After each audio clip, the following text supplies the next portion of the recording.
Hello and welcome to the Quacks Podcast. I am Lucas here with Brian. Hello, hello. How's it going, Brian? I'm going well. How are you going? Going pretty good. Happy to be recording. Yes, very much so. Beautiful day we're having. Beautiful day. We're not going to talk about the weather. Nope. Nope. No. We could sit here and talk about the weather all day long, but we're not. We're not going to do that. That was a one-time thing. It's not going to happen again. So we got a good show for you today. We're going to talk about something crazy called mewing. It's a little bit different than what we usually talk about, but it's kind of blowing up on the internet right now, so I think it's going to be good. And it's non-bovine in nature, just to let you guys know. No cows were hurt. Correct. During the making of Totally this vegan. podcast. Totally vegan. Yeah. But first, I just want to tell you a little something about my weekend. So I have a little gathering that I go to on Saturday night. And so I was there, and this guy was there who's new. And he had just gotten into health stuff. So 6 months ago, he had started reading and watching YouTube videos and stuff. And so he was really into a couple guys, a couple doctors who were like, yeah, I got the last word on health. You know, they were looking at the China study, which is a big study they did on China that basically says veganism is good, or vegetarianism is good, not veganism. And so I was talking to this guy, and it was really obvious after talking with him for a while that he had made some of these doctors into his gurus. Yes. And I think it's something that I see a lot of, and it's something that I've done a lot of. I had gurus when I was learning this stuff. Of course. But as time has gone on, I've realized how little we know about a lot of this stuff. Right. So I just kind of wanted to talk real quick about gurus and some of the things to watch out for, because there's a lot of health gurus out there, and they kind of all fit into different archetypes. There's the mommy blog guru who's going to tell you about this new diaper or whatever. And then there's the mid 30s, early 40s, kind of buff guy guru who's going to be yeah, man, you can upgrade your life, hack your muscles, And then there's the old guy guru who's in his late 50s, early 60s. He still has a little hair. And there's, it's funny, but they all fall into these kind of certain archetypes. Different tropes.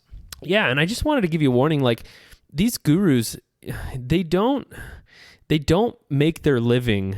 They make their living by being a guru, and they're not dumb. They know what butters their bread, and what butters their bread is not self-reflection or being wrong or going back to mistakes they made and say, hey, I used to think this, but sorry, I told all you people to do this. It's totally wrong. Completely. So their income is usually very much tied to what they're selling.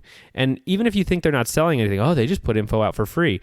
Nobody eats free. Right. You cannot consume free. It will not sustain you. So if it's by advertising, if it's by plugs they give for stuff, they make money somehow, usually. And I become skeptical the moment they start selling or shilling product. I've had that. You're buying into it, and then you're like, oh, what's this coming out of the pocket? What are they trying to? It's right. It's the old shell game. Yeah.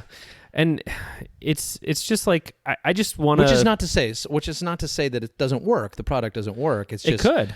It's just they're compromised at that point. The issue you're going to have is, let me tell you this. I've read a bunch of studies. They are so conflicting. And if you don't know, right now there's a scientific... really it's a catastrophe. It's a replication crisis. 50% of the studies that they put out today cannot be replicated.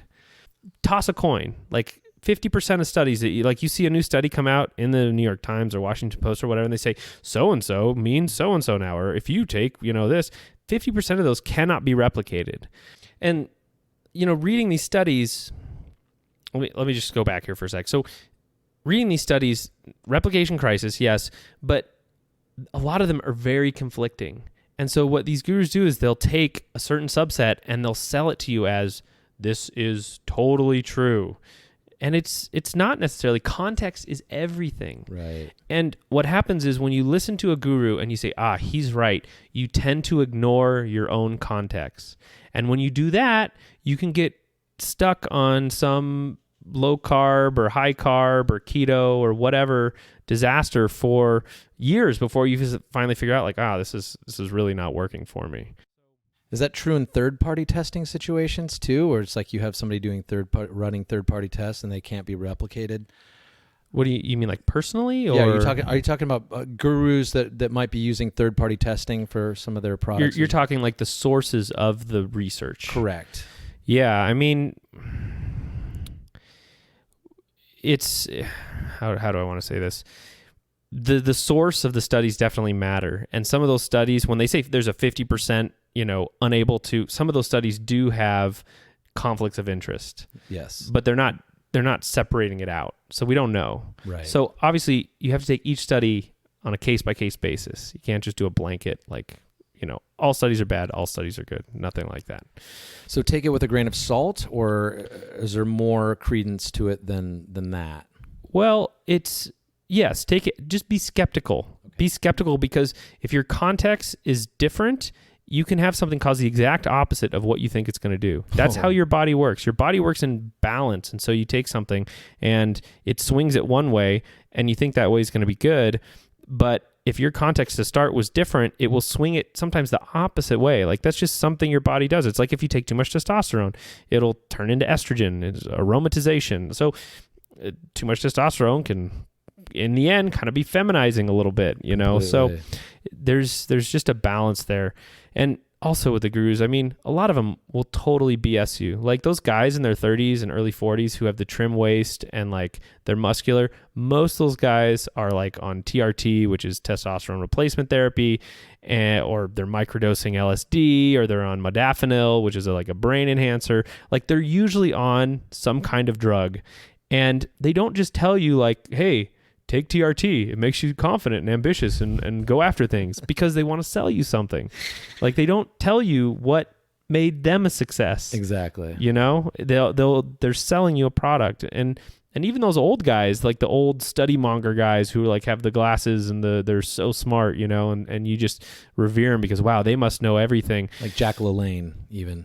Yeah. Or like that guy who does the probiotics for Garden of Life, Perlman, or I don't know. Anyway, Perlmatter, that guy. Yeah, you just have to remember 50% of studies fail to be replicated. And so when they come out as really sure of something, you can just kind of be like, okay, this might not be as much sureness or whatever. Just use deductive thinking and use your own reasoning and just be open-minded, but also listen to yourself, because more often than not, you might be able to get to the bottom of the BS too. Totally. Your body is going to be way better than a guru at telling you what to do.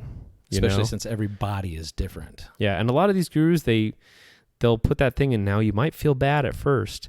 Yeah. You might feel bad at first. If you feel bad for longer than a couple weeks, like really start to question stuff. I'm serious. Like I was into this like hair mineral testing for like 2 years. I felt bad for 2 years thinking this is part of the process. I'm detoxing. I mean, it's awful. I mean, 2 years of my life are gone. So detoxification is not necessarily a good thing, as far as that's what they're telling you. That's what you're feeling. Yeah, there's a lot of contention around detox. So anyway, anything you kind of wanted to get something off your chest about something at the store? Well, just one of the things that I notice, and something happened today where somebody comes in with a very chronic illness, potentially deadly illness, and they're looking for a Hail Mary. Yeah. This particular person has brain cancer, and it's one of those things where they never took any preventative measures previous to having this diagnosis, and they want it to be fixed in a natural means when they've been told by conventional medicine that there's nothing that they can do for them, pretty much. Wow. So a terminal patient. Terminal patient. I say patient, but customer. Customer. Yep, correct. I just want to urge people, and it's been nice to see younger and younger people coming in and getting preventative things that will help prevent certain things in the future, rather than waiting to the last minute when, a lot of old people coming in for the first time going, I need to have this because my heart is about to stop. And you're like, well, sir, if you had started this 20 years prior to having this condition now, you would have had a much better chance. So I just urge everyone, there's so much information out there. Do your research. If you're experiencing issues right now or not experiencing, or say you have hereditary issues in your family, come on in or go wherever you need to go, pick up supplements or whatever it is, do your research, but start the process now, because sometimes it's too late later on down the road. And I know we've been saying this forever. I'm guilty of it too, but let's get going on it now. There's so much we can do. There's so many things available to us, and it's better to nip it in the bud. We're all guilty of it, right? I mean, you ask any old person, it's like, wow, I wish I would have taken care of my teeth, or I wish I would, they always have something. Exactly. So let's learn from that rather than saying that old coot.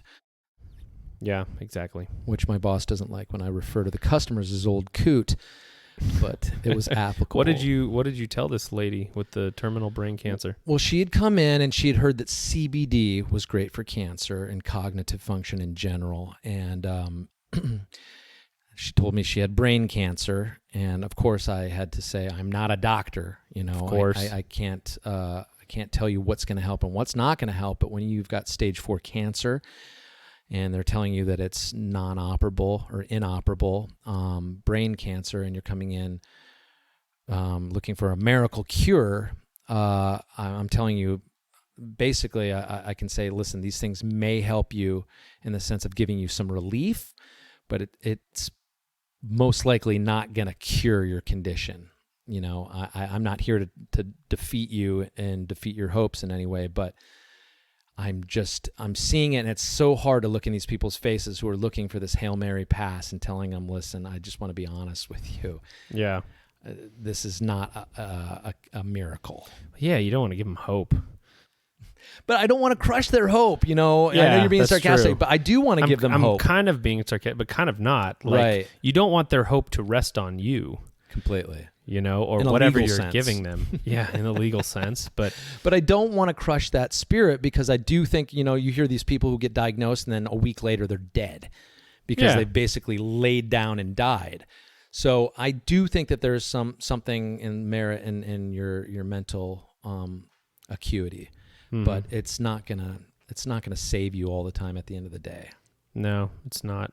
More often than not, it will not. It's preventative, people. Yes. Do things now, not later. Ounce of prevention. Yep. Equals.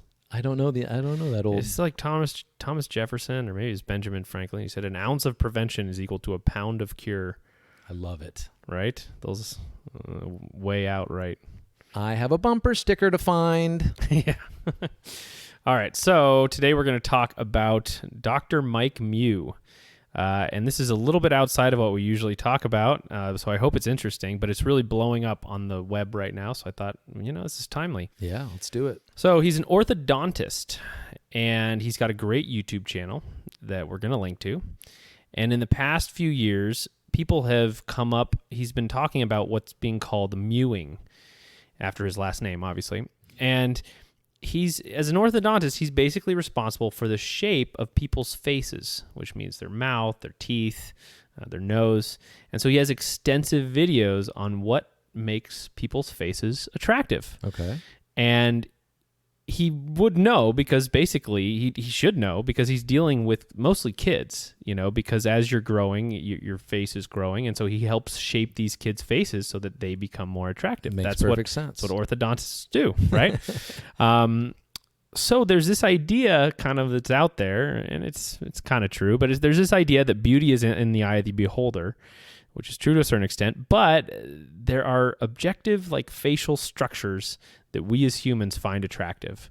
And these facial structures actually tend to coincide with good health, which is why we find them attractive in the first place. Our animal brains are basically like programmed to find people who would make good mothers and fathers attractive to us. Yes. That's why octopuses are attracted to other octopuses. I don't know, or horses to horses or whatever. They have all those little things that say, this is a good father or mother.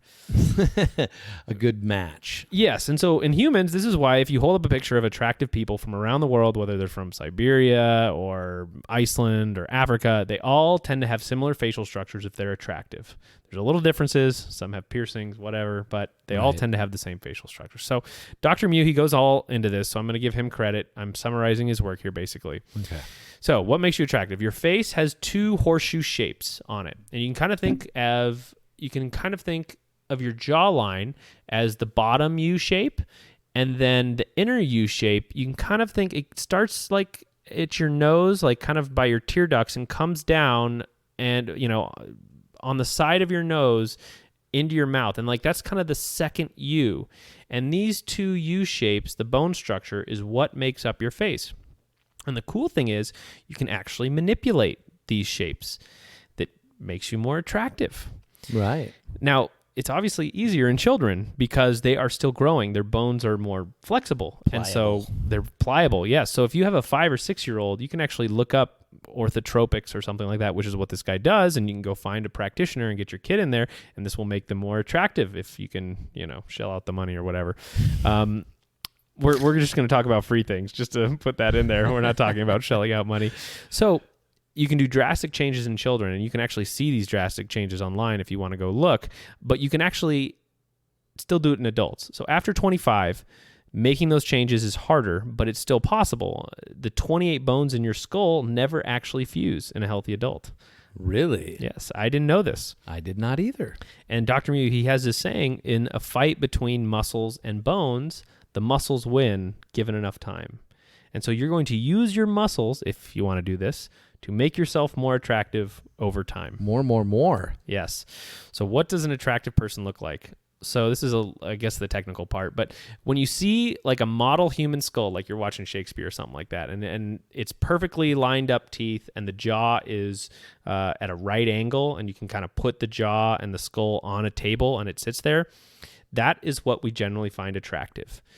That strong right angle kind of lifts the face up.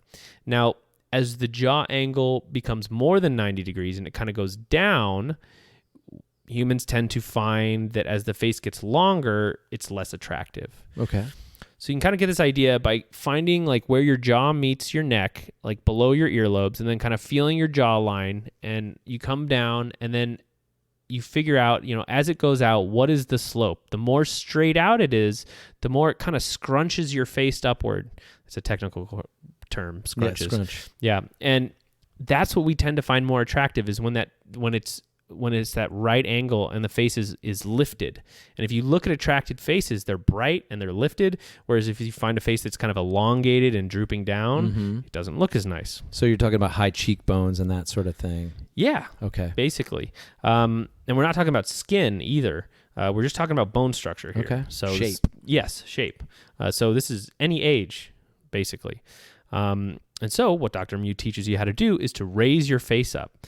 And I read accounts of people doing this for a few months and have had like really drastic improvements. Wow. And by improvements, I mean, I don't just mean like their jawline gets stronger and they look better. I mean, they do, but they sleep better, they breathe better, they stop snoring or mouth breathing, they get better digestion from better chewing, or their back and shoulders stop hurting and become straighter. Actually, in one of his videos, Dr. Mew is talking about the nurses who work with him, and they're always in his office listening to him as he talks to patients. And what he says is everyone who's worked with him, all these nurses, they become more attractive over the years because they have these practices drilled into them day after day after day. Wow. Which is kind of cool. I wonder how much of that is symmetry related too, because I've heard that that's part of it. Symmetry is a big deal. And part of what happens when you have an asymmetrical face is the muscles are losing tone and the bones are slipping down on one side. So yeah, that's part of it for sure. Yeah, because I look in the mirror sometimes and I'm like, I haven't had a stroke that I'm aware of, yet I do see significant droopage on one side, it feels like. Yeah. Now, I don't know how much of that is in my head. It's all in my head, actually, no pun intended. But yeah, that's interesting. Yeah, I actually had braces when I was a kid, and they tell you to wear a retainer after you have braces forever, and I obviously didn't. And about 5 or 6 years ago, I stopped using my retainer, and one of my eyes is lower than the other now, so I'm kind of hoping this will slowly change things back. I lost my retainer in probably 8th grade at Peter Piper Pizza. So if you can find it. Yeah. It's also interesting, he mentions that like a lot of people who get famous end up becoming more attractive because they have their picture taken all the time. And so they learn to kind of stand up straighter, their posture gets better, and they get better. And so over time, like they get more attractive, which I thought was funny. It's kind of like the rich getting richer, but the famous people get more famous. Oh my gosh, just what they need. That's right. And the plastic surgery. Don't forget the plastic surgery. Great. But, the structure too. So as you're doing these practices, there are a few things to remember. First, time is the most important factor over force. Time is more important than force. Straining your tongue or your jaw is not going to help you. It's like consistency day after day. And it could take a while. Changes, they're slight. They come over months and years. You really want to make these things like a practice, not like that you do every day, like how you live your life. You want it to be a practice, but not a practice. This is just how you are now. Okay. And you just want to get to a place where all this feels natural. So I was a little conflicted on whether to give the listeners some of these techniques over a podcast, because like listening to the technique may make it more difficult than watching them in videos. But I thought, if you're not going to watch a video, maybe a short primer will be good. So I'm going to over-explain these a little bit just to make sure you really get them. But you can obviously go watch the videos. And then I can explain what I'm seeing happen before me. There you go. Okay. You could try that. And there's two main things that Mewing addresses. There's two techniques that we're going to talk about. And the first is an eating technique that you can practice every time you eat. And that's going to work on your posture. So get ready. Here's the technique. So as you're sitting to eat, you want your neck and back aligned with each other. The best way to imagine how to do this is to kind of tuck your chin under a little bit, or to imagine that there's like a string attached to the crown of your head, like where guys go bald, and that string is kind of pulling up slightly. And you want to exaggerate this and like lean back a little bit. And you're going to look silly. You're going to have like this double chin, but you're not going to walk around you can walk around like this all the time if you want to, but this is just the exercise. And it's a posture to counteract how we usually are. Because how we usually are is we're always like leaning forward and our chin is sticking out and the neck and back are slightly rounded. And this is a bad posture. Okay. So we want to kind of get the double chinned, exaggerated posture where we're kind of like got that chin tucked in. And another good way to think of this is if you stand on the wall with a relaxed position, so no need to like stretch your shoulders back into the wall or anything, and then you put your head against the wall, and you want that little knob in the back of your head to be up against the wall.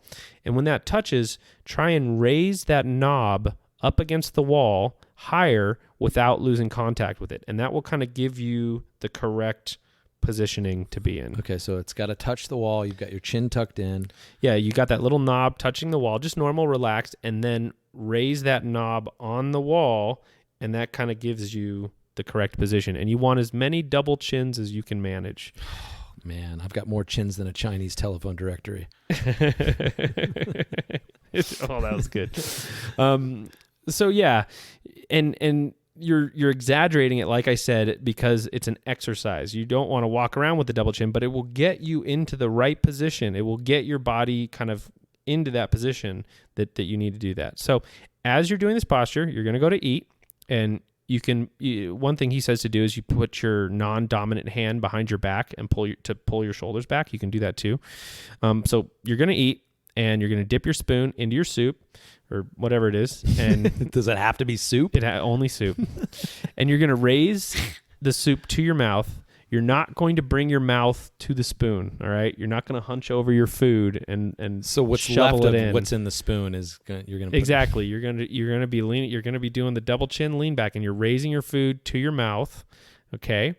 And then as it goes in your mouth, you're going to chew completely until the food is total mush. With your head against the wall.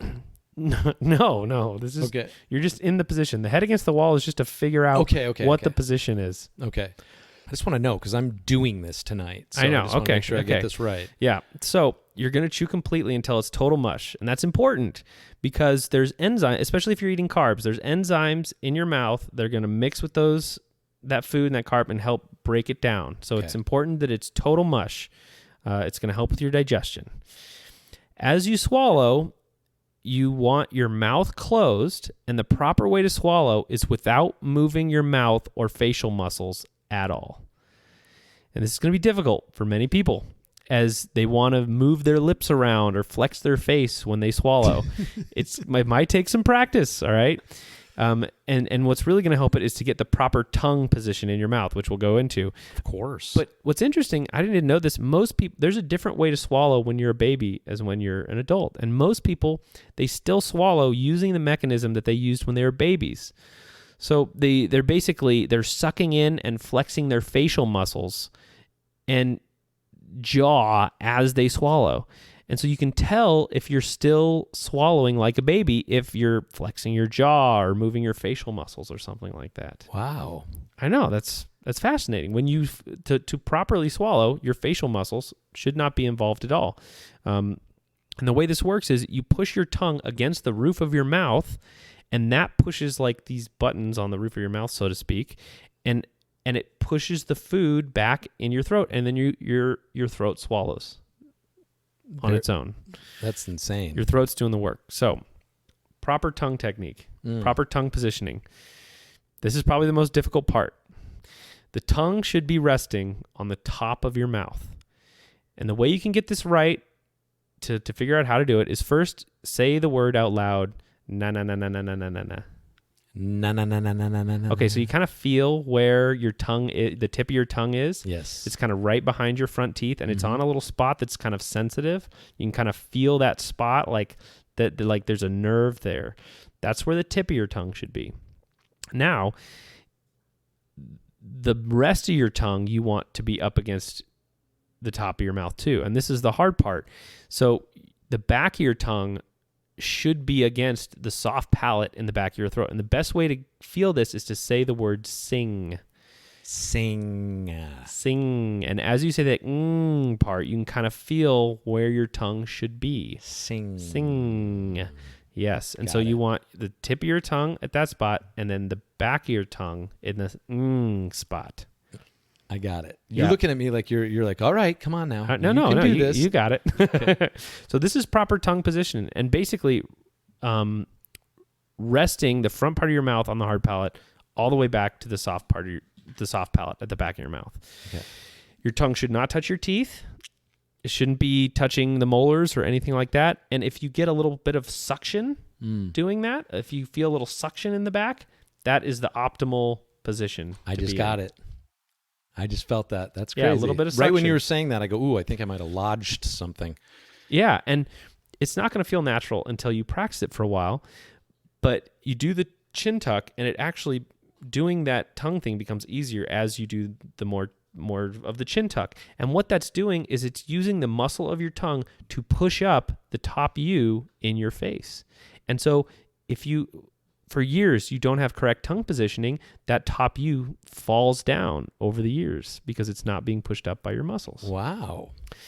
So to help with this tongue technique, there's the second technique we want to talk about, and that's called tongue chewing. And so what you want to do is you want to get a piece of gum and start chewing it. And chewing gum will strengthen the bottom U of your jaw.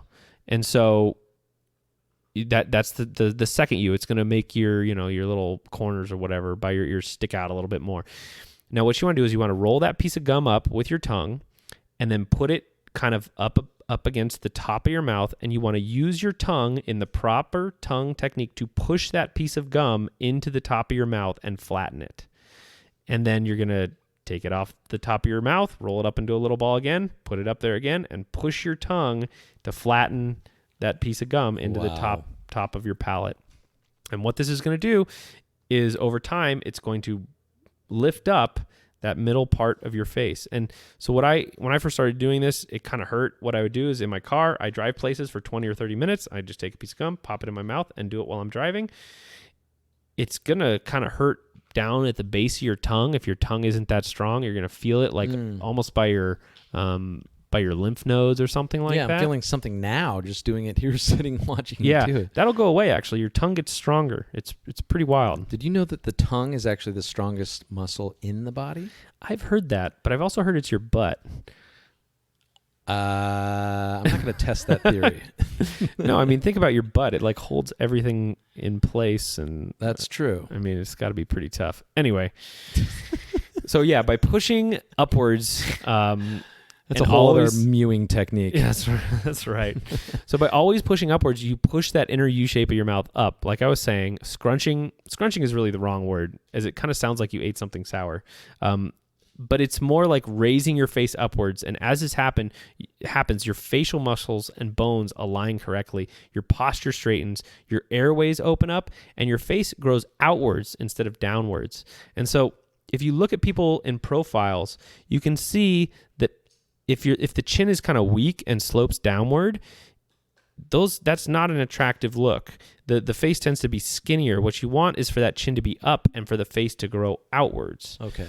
So that's what humans find more attractive. Okay. Anyway, I'm going to put a couple videos up with links, and you can kind of watch him and watch some of the people that he's treated and the awesome transformations. Dr. Mew. Dr. Michael Mew. And I just want to kind of give a warning for everyone that this is only for educational purposes. If you have like severe orthodontic problems, like I read, there's some people who just can't do this. They cannot, like this one girl did a video on YouTube and said it took her 2 weeks to get the proper tongue position.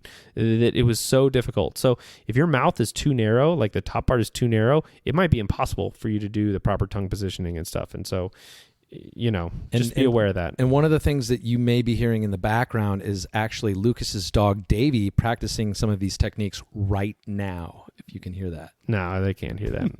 Can It's they too not? soft. It really is. They might be able to hear it. He's the cutest in the world, by the way. Yeah, You do have a great dog. I know. We'll cut it out. It's all good. Okay, good. Good. You cut that out. Yeah. I didn't know if you could hear that or not. I didn't even notice. Anyway, Okay. that's mewing. So basically the two techniques are the food technique. You're going to tuck your chin under. You're going to raise, kind of raises the top of your head up. And then the other technique is the tongue chewing. So get some gum, put it in your car. And if you're driving somewhere for 30 minutes, just push that piece of gum into the top of your mouth over and over and over again. It's going to hurt, which is what it's supposed to do. And after you do this for about a week, the coolness and the newness wears off, and then it's just a grind. Then it's just something you just want to do it for years and take some pictures of yourself, and you'll see over time your face will grow the right way. So this is one of those preventative things that we're talking about, starting it now to have better facial features later on. Exactly. Prevent some of that droopage. And there's only 2 techniques. I mean, it seems like it's not a whole lot to ask for your face. No, it's not.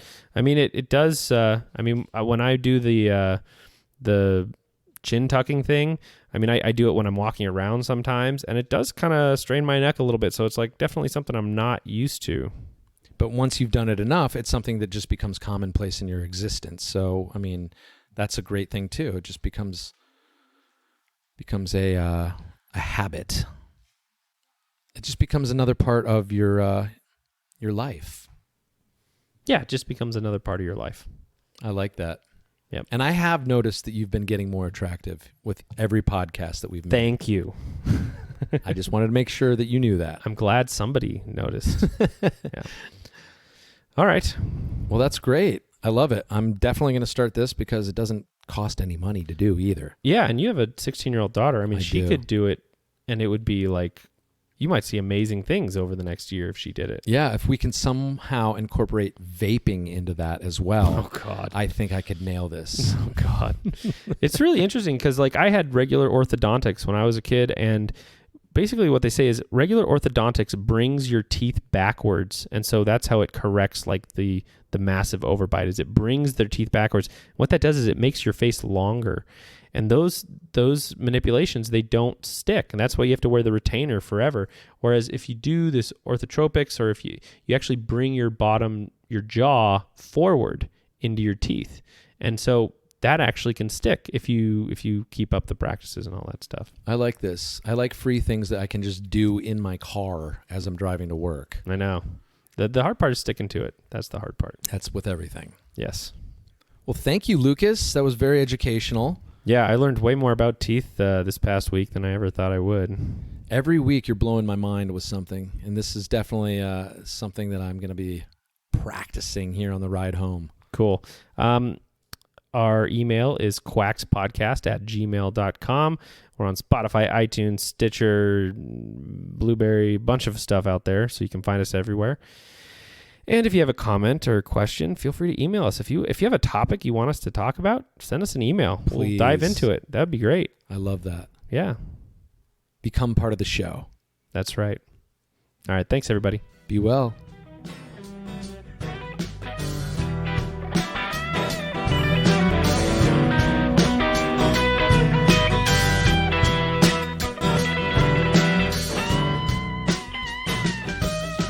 A mother is crying.